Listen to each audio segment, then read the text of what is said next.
Hello, everyone. This is Team 10. I'm Robert Lauer, and you will hear from Brittany Ernest and Kyle Landis later on in the presentation. Our team is here to present to you why the glass ceiling does not currently exist in U.S. organizations. Many people will define the glass ceiling as an invisible barrier that exists between women and the highest level of success in the workplace. Therefore, the glass ceiling is really a metaphor for the barriers women face in reaching leadership positions. Now, before we go into our presentation, please understand that we are not talking about the workforce 20 or 30 years ago. We are asking if it is presently happening. Throughout our presentation, we will focus on some of the following points. Woman's personal decision, dominated career fields, personality, women are mean to each other, maternal wall, we put too much weight on the glass ceiling, and rebuttal, what the other side might say. Our team believes that the glass ceiling does not exist in U.S. organizations today because of the way women decide to pursue their life goals and ambitions, and due to the factors like personality, maternal drive, and women choose not to pursue the path to the top. The only thing that would hold a woman back is herself. History. In 1897, the glass ceiling was a political platform. Many women during this time did not have the experience in the workplace or in education.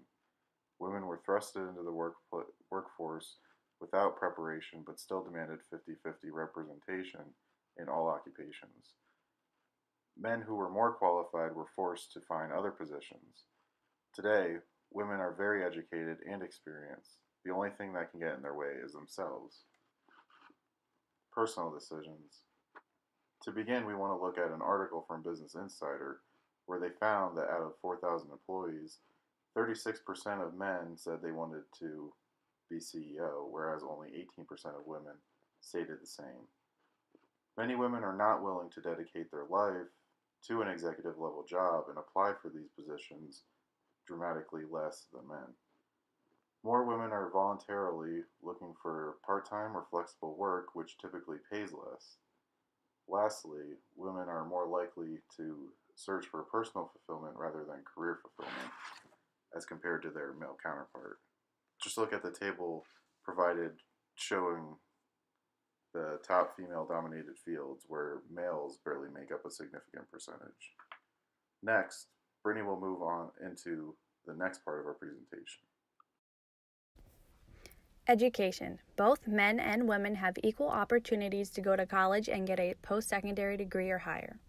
So, in this debate, we can't say that the glass ceiling exists because males have more of an opportunity to go to college, get a degree, and a better paying job than women. In data retrieved from the National Center for Educational Statistics, in 2014 to 2015, post-secondary institutions awarded 1.9 million bachelor's degrees, 759,000 master's degrees, and 179,000 doctorate degrees. Now, females are expected to account for the majority of college and university students in fall 2017. In the fall semester of 2017, about 11.5 million females will attend compared to 8.9 million males. Women make up such strong numbers in the workforce, but are they in the top paying career fields? Dominated career fields. To further explain why a woman's personal decision supports why the glass ceiling does not exist, we want to take a look at some data found from an article from Likadin. It visually breaks down how women are represented in various career fields. Looking at Table 1, you can see some career positions where females make up nearly half of that labor force. On the other hand, look at Table 2. You can see that women are not highly represented in STEM fields, which are science, technology, engineering, or math-based. These fields have been historically male-dominated and typically pay more. The question is, why aren't more women in these fields? Women should consider entering these fields. It is not as if society is telling them they can't do these jobs. It's rather they choose to do a career with more personal fulfillment. Personality. So far, we've talked about women choosing their careers based off of self-fulfillment. The tables have shown women tend to choose careers where they can let their personality shine through. This brings us to another reason on why the glass ceiling does not exist. It is because of women's personalities. Women are less aggressive by nature. This trait in women hurts them when negotiating starting salaries, raises, or promotions. People who do not negotiate their job at the beginning of their career can lose $1 to $1.5 million over time. Women are found to be more demanding when they are assertive compared to their male counterpart. Maternal wall. The largest reason for the wage gap is related to biology. Women who have children are more likely to take time away from work. Women may take maternal leave, which is non-paid, and adopt flexible schedules in order to take care of their child or children. Additionally, child care costs are 35.1% of average wages. Most people do not take in account child care costs that some women have to incur. Mothers are more likely than fathers to take time off from work due to basic anatomy and history. When mothers come back from maternal leave, co-workers, men and women alike, tend to cloak new workers. People assume they become more feminine, emotional, empathetic, and gentle, all traits that are not associated with business. People do not want to separate mother and child. They do so by eliminating travel or long projects. These decisions should be a personal decision, not one a superior makes assuming traditional roles. Women need to be strong enough to break through their perceived roles because everyone in life and business have many obstacles they must overcome. The graph shows that wages between women and men are relatively equal before having a child. This is no reflection of society not valuing women in the workplace. This is a personal decision women make, and this affects their wages due to reduced hours, time off, and many other factors. Moving on to our next slide, you will see just how much women are succeeding.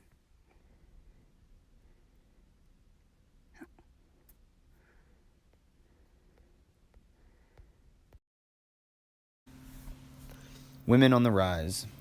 Women hold over half of the professional jobs in the United States. They only make up 34% of middle managers, 14% of executive officers, and a mere 4% of CEOs. Females in executive positions more than doubled in the last 10 years. The amount of women in business increased by 43% from 1987 to 1992. Look at the visual on this slide.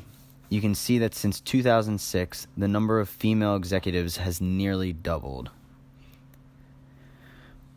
Women are mean to each other. Even though the number of women in top positions are on the rise, it isn't an easy climb for women. It isn't the glass ceiling that is stopping women on their way to the top, it's other women. According to a 2012 report by the Federal Aviation Administration on workplace bullying, 68% of workplace bullying is the same-sex harassment, and 80% of the cases are women-on-women harassment. Women are less likely to support other women than men, and women are waiting for other women to fail. Change starts within. Women need to be less petty and form strong alliances. It is counterproductive for women to demand men to treat women equally when women cannot treat each other well. Women are the key for empowering other women. We put too much weight on the glass ceiling. In an article about revisiting the glass ceiling, career progression for women in the hotel industry, a general manager at a successful Boston hotel stated, "Women are different generationally. There will be more women general managers in the next decade. These are more today than there were 15 years ago. Every decade changes the way women look at their careers and the notion of balance around family." This quote is evidence that females have held top management positions and will continue to do so in the future. It's just that society changes so frequently that we can't really predict how many women will want to move up into top executive positions from where they are now. The generational aspect. Before we go into what the other side might argue about what we've said so far, a little perspective. Past generations have discredited women as a whole. Moving forward, away from the stigma of the past, there has been exponentially more women joining the workforce in positions that would have never been possible 70 years ago, or even 50 years ago. This is due to the change in viewpoint of women getting an education and becoming a major force in the corporate world. There is no person or metaphorical ceiling holding them back. Rebuttal. The other side will say women only make 74 cents for every dollar a man makes. If you look into the American Federation of Labor and Congress of Industrial Organizations, the same job as part-time or full-time work, but it does not take into account for demographics such as occupation, age, or education.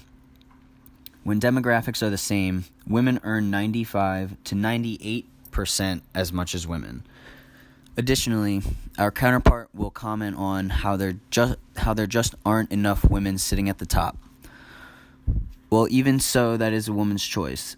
Think about the women like Meg Whitman at eBay and Sheryl Sandberg at Facebook, to Indra Nooyi at PepsiCo, and Jeannie Rometty at IBM. They are in newspapers, on magazine covers, and on bestseller lists. They made it to where they are today through choice and hard work. For conclusion, women can get to senior level positions on their own merit through hard work, ambition, and adding value to the bottom line if they want to. Work and family challenges get in the way of women's advancement only if she allows it to. Choosing family over work is okay, and most women choose family over career due to personal choice because they would rather be self-fulfilled. Moreover, nothing is stopping women from succeeding, and college enrollment and graduation rates are proof of that. Choosing a career and career path that is suitable to a person's personality leads women to a more self-fulfilled life. The idea of a glass ceiling is just a metaphor people want to believe, so if they don't succeed, they can blame it on something other than themselves.